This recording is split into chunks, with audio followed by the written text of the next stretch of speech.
اهدنا الصراط المستقيم. بسم الله الرحمن الرحيم. السلام عليكم ورحمة الله وبركاته.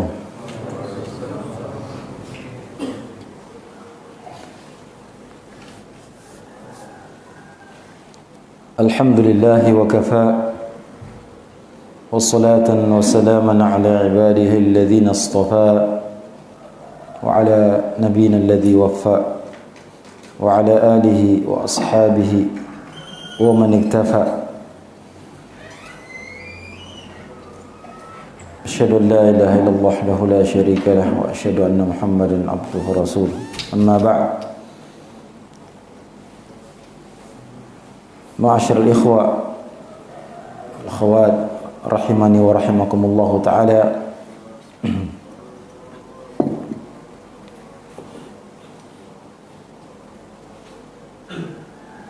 Diriwayatkan oleh Al-Imam Muslim dari sahabat Abu Hurairah radhiyallahu ta'ala anhu bahwasanya Rasulullah sallallahu alaihi wa ala alihi wasallam bersabda, "Bada al-Islamu ghariban wa sayaudu ghariban kama bada'a, fatuba lil ghuraba." Wa fi riwayah qila man al-ghuraba ya Rasulullah? Qala alladhina yasluhuna idha fasada an-nas. في رواية الذين يصلحون ما أفسد الناس من سنتي، أو كما قال عليه الصلاة والسلام. Rasulullah sallallahu alaihi wasallam bersabda,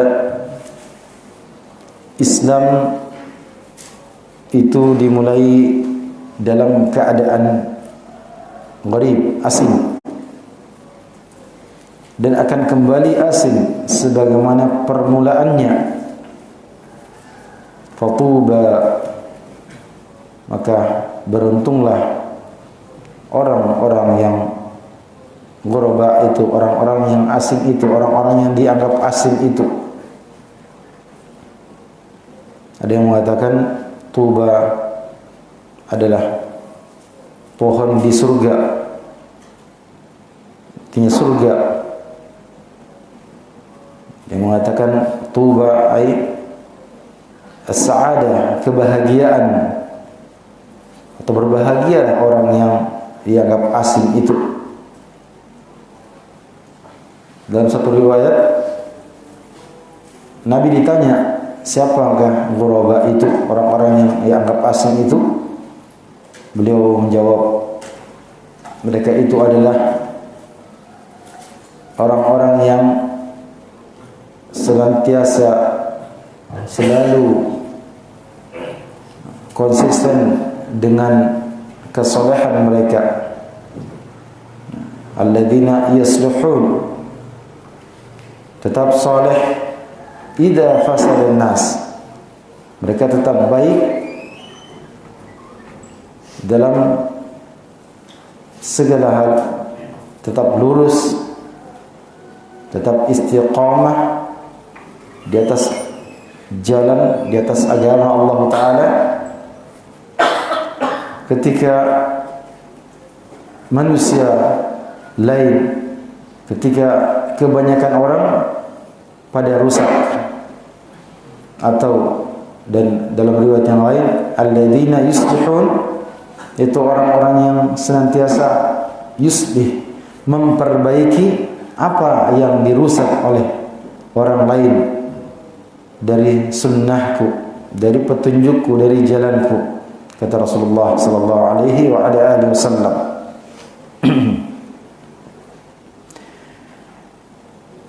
Ini adalah satu ujangan dari Nabi sallallahu alaihi wasallam, pesan dari beliau alaihi salatu wasallam untuk mengingatkan kita tatkala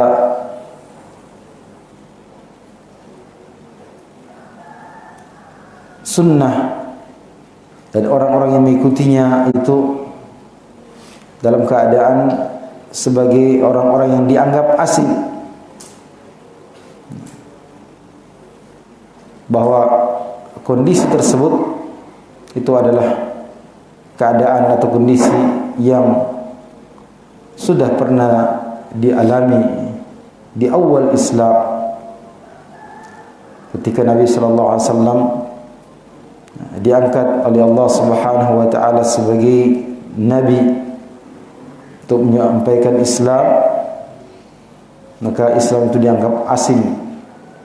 Apa yang diajarkan, apa yang disampaikan, apa yang didakwakan oleh beliau dianggap sebagai sesuatu yang aneh, sesuatu yang baru, menyelisihi ajaran leluhur mereka. Ketika itu mereka menawarkan kepada Nabi sallallahu alaihi wasallam terus senantiasa membujuk untuk kembali kepada jalan jalan leluhur mereka, agama nenek moyang mereka. Ketika Nabi sallallahu alaihi wasallam menyeru untuk mengucapkan syahadat la ilaha illallah, mereka mengatakan aja'al al-alihata ilahan wahida inna hadza la syai'un ajab. Apakah orang ini mau menjadikan alihah, sembahan-sembahan itu menjadi sembahan yang satu? Sesungguhnya ini adalah perkara yang menakjubkan. Ya. Sampai mereka memberi gelar-gelar yang buruk, yang jelek kepada Nabi sallallahu alaihi wasallam karena dakwah beliau alaihi salatu wasallam itu. Dan itu akan kembali. Nah, ketika Islam itu sudah tersebar, tapi berjalan dengan waktu, nah, ketika makin berkurang orang-orang yang mengerti ilmu, memahami ilmu, berkurang ulama yang mereka lah pewaris ilmu dari Nabi sallallahu alaihi wa ala alihi wasallam. Maka dan banyak orang-orang yang mengajarkan hal yang lain yang tidak diajarkan oleh Nabi sallallahu alaihi wasallam, dan justru itu yang lebih banyak, sehingga ajaran Rasulullah sallallahu alaihi wasallam malah dianggap sebagai sesuatu yang baru, sesuatu yang aneh, sesuatu yang asing. Padahal kata Nabi sallallahu alaihi wasallam, mereka itu adalah orang-orang yang senantiasa di atas as-salah. Mereka lah orang yang memperbaiki. Ketika orang sudah pada rusak, mereka lah orang yang senantiasa baik. Ketika orang lain rusak, mereka orang yang memperbaiki apa yang dirusak oleh manusia.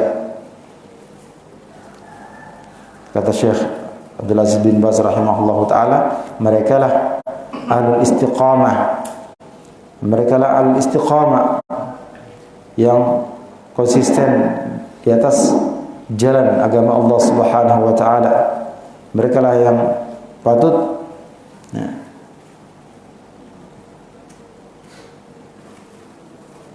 digolongkan ahlul istiqamah yang Allah Subhanahu wa taala berfirman tentang ahlul istiqamah itu, innal ladzina qalu rabbuna Allah thumma istaqamu tatanazzalu alaihimul malaikatu alla takhafu wa la tahzanu wa abshiru bil jannati allati kuntum tu'adun nahnu awliya'ukum fil hayatid dunya wa fil akhirah wa lakum fiha ma tashtahi anfusukum wa lakum fiha ma tad'un nuzulan min ghafurir rahim. Sesungguhnya orang-orang yang berkata Rabbuna Allah, Rabb kami adalah Allah, thumma kemudian mereka istiqamah, konsisten di atas hal itu. Ketika mereka mengucapkan Rabbuna Allah, mereka tidak hanya sekedar mengucapkan, tapi apa yang mereka ucapkan itu mereka wujudkan dalam amalan. Setelah mereka tentu saja meyakini di dalam hati mereka apa yang mereka ucapkan itu pernyataan bahwasanya Allah Ta'ala adalah Rabb mereka, yang mengharuskan ubudiyah mereka itu hanya kepada Allah Subhanahu wa Ta'ala.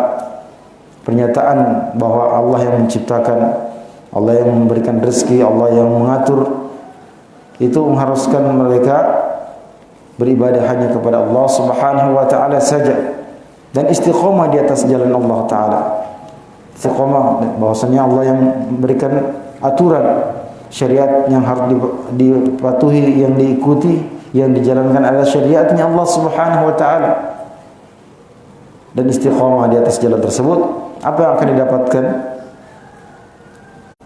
Tatanazzalu alaihimul malaika, menjelang kematian mereka, maka malaikat itu akan berbondong-bondong. Tatanazzal, ya. Bukan satu orang, bukan satu malaikat, tetapi seperti dalam hadis Bara' bin Azib, ya, tatanazzal alaihimul malaika, ya. Malaikat itu datang berbondong-bondong, yang mereka duduk, ya, selain malakul maut itu sejauh mata memandang, untuk menghibur, untuk memberi kabar gembira, di mana mereka mengatakan alla takhafu wa la tahzanu, janganlah kalian wahai ahli istiqamah, tidak usah kalian takut apa yang akan terhadap apa yang akan kalian jumpai di hadapan kalian setelah kematian. Wala tahzanu, dan juga jangan kalian bersedih atas apa yang kalian tinggalkan di belakang kalian setelah kematian ini. Wa abshiru bil jannati allati kuntum tu'adun, dan abshiru, terimalah kabar gembira, gembiralah akan surga yang kuntum tu'adun, yang telah dijanjikan kepada kalian. Nahnu awliya'akum fil hayatid dunya wa fil akhirah, kamilah penolong-penolong kalian dalam kehidupan dunia dan dalam kehidupan di akhirat. Walakum fiha ma tashtahi anfusukum, yang mana di dalam surga yang dijanjikan untuk kalian itu terdapat apa-apa yang kalian sukai, apa-apa yang kalian maui, segala apa yang sesuai dengan selera kalian. Ma tashtahi anfusukum walakum fiha ma tad'un, dan di surga itu apa yang kalian minta, apa yang disiapkan untuk kalian dengan permintaan kalian. Nuzulan min ghafurir rahim, sebagai karunia, anugerah dari Allah Ta'ala yang maha pengampun lagi maha penyayang. Maka al-ghuraba adalah ahli istiqamah, orang yang istiqamah di atas apa yang mereka telah dapatkan dari ilmu, dari cahaya. Mereka yang ahlul taqwa, ahlul maghfirah, orang-orang yang senantiasa bertakwa kepada Allah Ta'ala dimanapun mereka berada, dan orang-orang senantiasa mendapatkan ampunan dari Allah Subhanahu wa Ta'ala. Mereka bertakwa dan menjadikan takwa itu sebagai jalan hidup mereka. Istiqamah di atas jalan sejak menuntut ilmu atau sejak memiliki ilmu, bagaimana cara beramal atau apa yang akan diamalkan. Kemudian istiqamah di atas menuntut ilmu tersebut, istiqamah di atas jalan amal soleh, mengamalkan ilmu, itu istiqamah di atas keimanan yang balasannya dari Allah Subhanahu wa Ta'ala adalah kebahagiaan, baik kebahagiaan di dunia dan juga kebahagiaan di akhirat. Karena orang yang istiqamah di atas keimanannya, yang mana keimanan itu adalah landasannya adalah ilmu, kemudian mereka senantiasa beramal saleh, mereka itulah yang akan mendapatkan kemuliaan, kebahagiaan, kebaikan dalam hidup. Sebagaimana firman Allah Subhanahu wa taala, "Man 'amila shalihan min dzakarin aw untha wa huwa mu'min, falanuhyiyannahu hayatan thayyibah wa lanajziyannahum ajrahum biahsani ma kanu ya'malun." Barang siapa yang beramal saleh, baik dia laki-laki maupun perempuan, wa huwa mu'min, sementara dia adalah orang yang beriman, maka kami akan berikan untuknya kehidupan yang baik. Kata Ibnu Abbas dari riwayat Ibn Abi Talha dari Ibnu Abbas radhiyallahu anhu, hayatan thayyibah itu adalah as-sa'adah, kehidupan atau kebahagiaan. Nah, hayatan thayyibah itu adalah as-sa'adah, kebahagiaan akan dapatkannya dalam kehidupan karena keimanan dan amal salehnya, dan mereka istiqamah di atas jalan tersebut dan akan mendapatkan ganjaran pahala yang lebih baik, lebih banyak daripada apa yang dikerjakannya. Nah, maka jemaah sekalian rahimani wa rahimakumullah taala, sebagai nasihat untuk diri saya sendiri dan juga ikhwan sekalian, marilah kita senantiasa menguatkan langkah-langkah kita dan senantiasa mohon as-sabat, kekokohan, ketegaran di atas agama Allah Subhanahu wa taala, sebagaimana doa yang diajarkan dan senantiasa diminta oleh Rasulullah sallallahu alaihi wasallam, ya muqallibal qulub tsabbit qalbi ala dinik, ya muqallibal qulub tsabbit qalbi ala dinik, atau ya musarrifal qulub sarrif qalbi ila dinik. Nah, wahai membolak-balikan hati,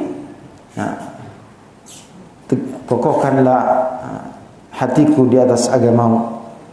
Dalam riwayat yang lain, arahkanlah hatiku kepada agamamu. Dan kita senantiasa di atas jalan tersebut, tidak kendor. Ketika mulai terasa kendor, maka kita kuatkan lagi kembali. Nah, dengan senantiasa mohon kekokohan dari Allah Subhanahu wa taala, dan juga senantiasa mohon kelurusan agar kita diberikan jalan yang lurus, paling tidak dengan lurus dan sabat di atas jalan tersebut. Sebagaimana doa yang juga diajarkan oleh Nabi sallallahu alaihi wasallam, Allahumma saddidni, berikanlah as-sadat kepadaku. Nah, Allahumma dini wa saddidni, berikanlah hidayah dan berikanlah kelurusan, ketepatan terhadap agama yang diajarkan oleh Nabi sallallahu alaihi wasallam. Nah, dan istiqamah di atas jalan tersebut.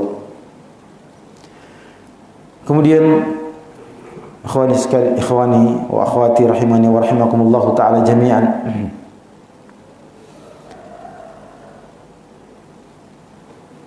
hendaknya kita senantiasa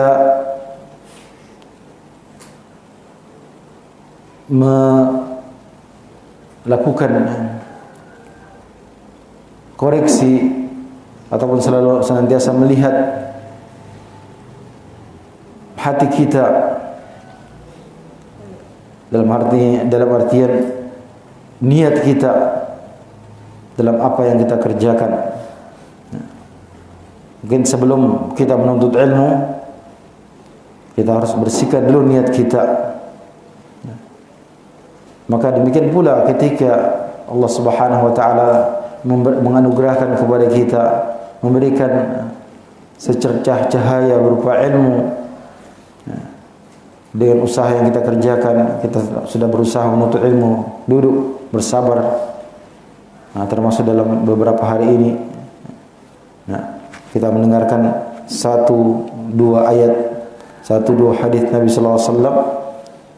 Maka untuk setelah itu dibutuhkan pula keikhlasan dalam beramal, keikhlasan dalam menjaga ilmu tersebut, keikhlasan dalam menyampaikan ilmu tersebut, dalam mendakwakannya kepada orang-orang yang kita cintai, orang-orang di sekitar kita, orang tua, saudara, tetangga. Diperlukan keikhlasan dalam segala amalan perbuatan kita. Nah, karena keikhlasan itulah yang akan memberikan pengaruh, akan memberikan keberkahan atau mendatangkan keberkahan pada apa yang kita kerjakan. Bagi kita, meskipun bukan seorang dai, bukan seorang ustaz, nah, apa yang kita kerjakan dalam bentuk upaya untuk menyampaikan agama Allah Subhanahu wa taala selain daripada amalan kita sendiri, amalan ibadah kita sendiri yang dilandasi oleh ilmu, tentu saja tidak akan diterima kecuali padanya terdapat keikhlasan dan kesesuaian dengan tuntunan Rasulullah sallallahu alaihi wasallam. Maka demikian pula dalam penyampaian, setiap dari kita yang menyampaikan ajakan, menyampaikan seruan kepada agama Allah Subhanahu wa taala, maka pengaruh keikhlasan itu sangat besar. Nah, sangat besar. Meskipun dia hanya memiliki kemampuan, memiliki modal dalam tanda kutip, yang sedikit, sederhana, dia cuma menyampaikan 1 ayat, 1-2 ayat, menyampaikan satu hadis Nabi sallallahu alaihi wasallam, menyampaikan nasihat yang singkat kepada saudaranya, tetapi kalau itu dilandasi dengan keikhlasan, maka itu akan berpengaruh besar. Begitu banyak seorang memiliki ilmu, begitu banyak seorang menyampaikan seruan, menyampaikan dakwah, menyampaikan ajaran yang panjang, yang hebat retorikanya, tapi kalau tidak landasi dengan keikhlasan, mengharapkan wajah Allah Subhanahu wa taala, tapi pengaruhnya, keberkahannya tidak terlihat. Karena yang dinilai oleh Allah Subhanahu wa taala adalah bukan yang nampak pada manusia, tetapi apa yang terdapat dalam hati. Itulah sebabnya dalam Al-Quran Allah Subhanahu wa taala ketika mengisahkan kurban dari 2 orang anak Adam, satu saja yang diterima, kemudian yang satu yang tidak diterima kurbannya juga dengan alasan yang lain, dia membunuh saudaranya sendiri. Yang diterima kurbannya oleh Allah Subhanahu wa taala, dia berkata, "Innama yataqabbalullahu minal muttaqin." Hanyalah yang diterima oleh Allah taala dari al-muttaqin. Dan takwa itu, kata Nabi sallallahu alaihi wasallam, at-taqwa hahuna. At-taqwa hahuna, sambil menunjuk ke dadanya, yang menunjukkan bahwasanya ketakwaan itu adalah ketakwaan yang berasal dari di dalam hati. Artinya adanya keikhlasan dalam beramal. Dalam hadis Nabi sallallahu alaihi wasallam dari sahabat Sahal bin Sa'd As-Sa'idi radhiyallahu taala anhu, Rasulullah sallallahu alaihi wasallam bersabda, "Inna ahadakum la ya'malu bi 'amali ahli jannah fima bainan nas." Dalam riwayat yang lain, "Fima yabdu lin nas wa huwa min ahli an-nar. Wa in ahadakum la ya'malu bi 'amali ahli an-nar fima bainan nas, fi riwayat fima yabdulun nas wa huwa min ahli jannah. Sungguh di antara kalian ada yang beramal amalan penduduk surga di antara manusia. Artinya fima yabdulun nas, pada apa yang nampak oleh manusia. Orang-orang melihat, oh ini amalan penduduk surga, orang paling baik ini. Surga ini. Wa huwa min ahli nar, padahal dia adalah penghuni neraka. Waliyadzubillah. Dan di antara kalian ada yang dilihat oleh orang amalannya adalah amalan penduduk neraka. Wa huwa min ahli jannah, padahal dia adalah penghuni surga. Kemudian Nabi sallallahu alaihi wasallam mengakhiri ucapan tersebut dengan mengatakan, fa innamal a'malu bil khawatim. Sungguhnya amalan itu ukurannya adalah pada penghabisannya, ya, pada akhirnya, ya, akhir daripada amalan seorang itulah yang menentukan. Nah, maka dari ucapan Nabi sallallahu alaihi wasallam ini terdapat, ya, isyarat pada apa yang telah kita awali tadi tentang istiqamah, bahwasanya istiqamah di atas agama Allah Subhanahu wa taala harus dilandasi dengan keikhlasan dalam beramal, dalam berbuat, dalam setiap apa yang kita kerjakan. Kita berbuat bukan untuk dinampakkan kepada orang, bukan untuk mendapatkan keridhaan manusia, bukan mendapatkan pujian. Semata-mata kita harapkan balasan dari Allah Subhanahu wa taala. Yang kita harapkan adalah wajah Allah Subhanahu wa taala, keridhaannya Allah Subhanahu wa taala. Karena itulah yang akan tinggal, itulah yang akan menjadi penutupan daripada amalan-amalan kita, penutupan dari kehidupan kita, ya, sehingga seorang itu dia bisa mendapatkan apa yang namanya husnul khatimah. Bukan soal khatimah, karena lurusnya niat yang dikerjakannya. Celakalah orang yang dilihat sebagai orang-orang yang beramal soleh, padahal sungguh dalam hatinya tidak ada keikhlasan dalam apa yang dikerjakannya itu. Mungkin keinginannya untuk mendapatkan dunia, yang di bagian daripada dunia itu mungkin saja, apakah itu riasa, apakah itu popularitas, apakah itu harta kekayaan dunia yang tidak ada nilainya di sisi Allah Subhanahu wa taala semua itu. Dan Imam Malik rahimahullahu taala ketika beliau mau menyusun kitabnya yang terkenal yaitu Al-Muwatta, ada yang berkata kepadanya, untuk apa engkau menulis kitab ini?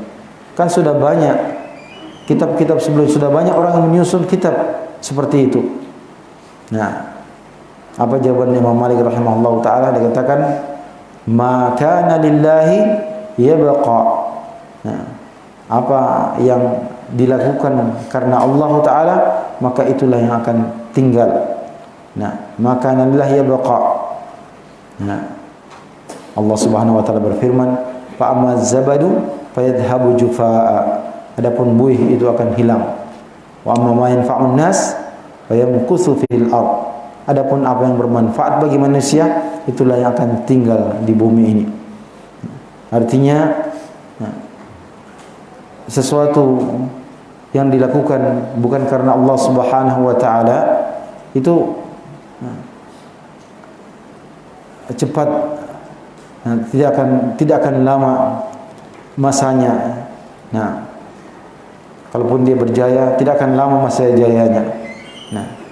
Sebentar saja akan hilang. Berbeda dengan sesuatu yang dilakukan karena Allah Subhanahu wa taala.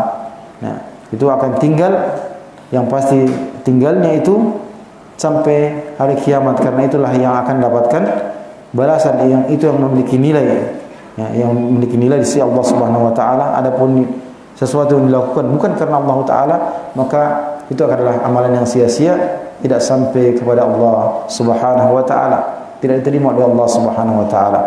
Demikian pula dalam kehidupan dunia ini sesuatu yang dilakukan karena Allah Subhanahu wa taala mungkin tidak dilihat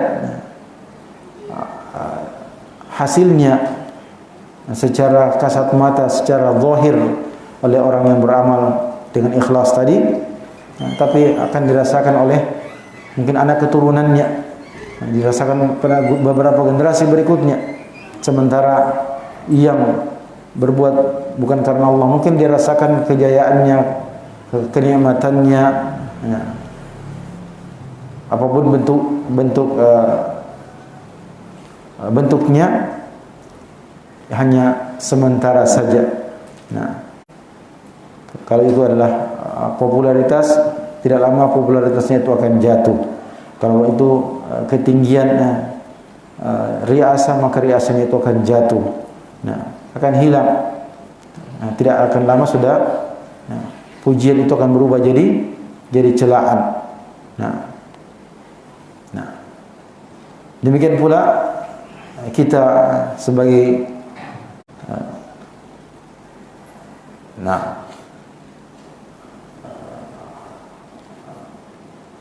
seorang muslim,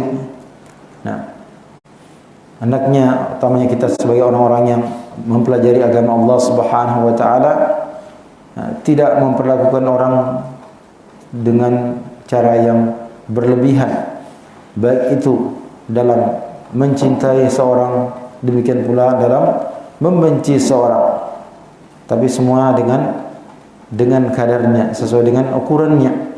Nah, ketika kita senang kepada seorang, kepada misalnya seorang ustaz, jangan terlalu berlebihan. Misalnya kepada seorang ustaz atau orang yang teman kita, jangan terlalu berlebihan. Kata Nabi sallallahu alaihi wasallam, "Ahbib habibaka naw'an ma asa an yakuna baghidaka yawman ma." Cintailah orang yang kau cintai naw'an ma, dengan sekedarnya. Boleh jadi dia menjadi musuhmu pada suatu hari. Wa ibghid baghidaka haunan ma asa an yakuna habibaka yawman ma, dan bencilah orang yang kau benci dengan sekedarnya. Artinya jangan terlalu berlebihan. Kalau sudah benci sampai tidak ada yang sisa, habis semuanya. Dibongkar semua aib saudaranya, keluar sudah sumpah serapah, akhirnya sulit untuk diperbaiki lagi. Karena kata Nabi SAW, boleh jadi dia menjadi orang yang kau cintai pada suatu hari. Maka kalau mencintai juga jangan terlalu berlebihan, biasa saja. Nah, terlalu sampai pujian. Saya mengenal dulu tahun berapa puluh tahun yang lalu, ada ya teman-teman sikapnya kepada misalnya seorang ustaz bukan hanya karena keilmuan, karena ilmu, bahkan sampai fisik, memuji fisik. Nah, itu karena berlebihannya takjubnya dia kepada seorang. Nah, padahal dia belum tidak muayyashah, tidak hidup bersama dengan orang tersebut. Kalau kita terlalu berlebihan kepada seorang, nah mungkin saja suatu waktu kita akan kecewa. Maka harapkanlah ridhonya Allah Subhanahu wa taala kalau kita tidak ingin mendapatkan kekecewaan pada suatu hari. Orang yang terlalu berlebihan kita memujinya, mungkin suatu hari kita akan bahasanya orang di satu tempat kayak kecele atau takes. Ternyata orang yang selama ini dipuji-pujinya, ya seperti itu saja, seperti itu juga. Karena kita ini adalah manusia biasa. Nah, yang tidak lepas dari kekurangan, dari kesalahan. Kata Nabi sallallahu alaihi wasallam, "Kullu bani Adam khata' wa khairul khata'in at-tawwabun." Setiap manusia itu pasti berbuat kesalahan, dan sebaik-baik manusia berbuat kesalahan adalah orang bertaubat. Maka dalam mengambil ilmu kita menyerahkan kepada ahlinya. Artinya kita mengambil ilmu dari seorang, nah karena keilmuannya, bukan kita menganggap bahwa dia adalah orang yang benar dalam segala hal, tidak ada kesalahannya, tidak ada kekurangannya. Kalau kita memiliki penilaian seperti itu, maka kita akan kecewa pada suatu hari ketika kita melihat orang itu terjatuh dalam kesalahan. Akhirnya kita tidak mau lagi mengambil ilmu darinya. Padahal harusnya tidak seperti itu.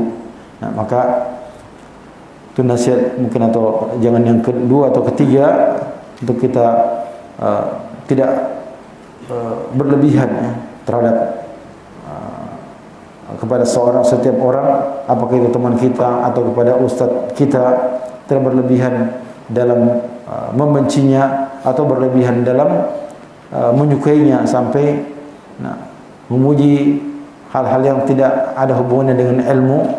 Memuji fisiknya misalnya, sudah ada ustaz ni ganteng lagi misalnya. Akhirnya begitu satu waktu ustaz itu jatuh dalam kekeliruan, akhirnya dia tinggalkan sejauh-jauhnya, tidak lagi mau berbicara dengan ustaz tersebut.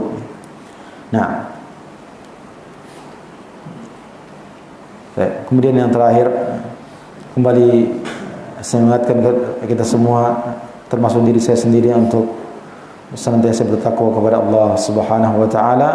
Allah taala berfirman, ya ayyuhalladzina amanu taqullaha wa la tanzur nafsun ma qaddamat lighad wattaqullaha innallaha khabirum bima ta'malun. Wahai orang-orang beriman, bertakwalah kalian kepada Allah, dan hendaknya setiap jiwa itu melihat apa yang disiapkannya untuk hari esok, yaitu hari kiamat. Setiap jiwa melihat apa yang dia siapkan, apa yang dirinya sendiri siapkan. Kita tidak diperintahkan untuk menilai persiapan orang lain, untuk melihat persiapan orang lain, tapi lihatlah persiapan diri kita sendiri. Dan bertakwalah kalian kepada Allah, sesungguhnya Allah Maha mengetahui apa-apa yang kalian kerjakan. Mudah-mudahan ini bermanfaat. Semoga Allah Subhanahu wa taala senantiasa menguatkan kita di atas jalan ilmu dan amal saleh, dan istiqamah di atas jalan tersebut sampai kita berjumpa dengan Allah Subhanahu wa taala. Wa nasallallahu jalla wa ala an yu'allimana wa yanfa'ana wa yanfa'ana bima 'allamana wa yazidna 'ilman wa alla yakilna ila anfusina tarfata 'ain wa thabbitna 'ala dinihi innahu waliyyu dhalikal qadir 'alaihi. Wa sallallahu wasallam ala nabiyyina Muhammadin wa ala alihi wa sahbihi ajma'in. Subhanakallahumma bihamdik asyhadu an la ilaha illa anta astaghfiruka wa atubu ilaik. Wa akhiru da'wana anil hamdulillahi rabbil alamin. Assalamualaikum warahmatullahi wabarakatuh.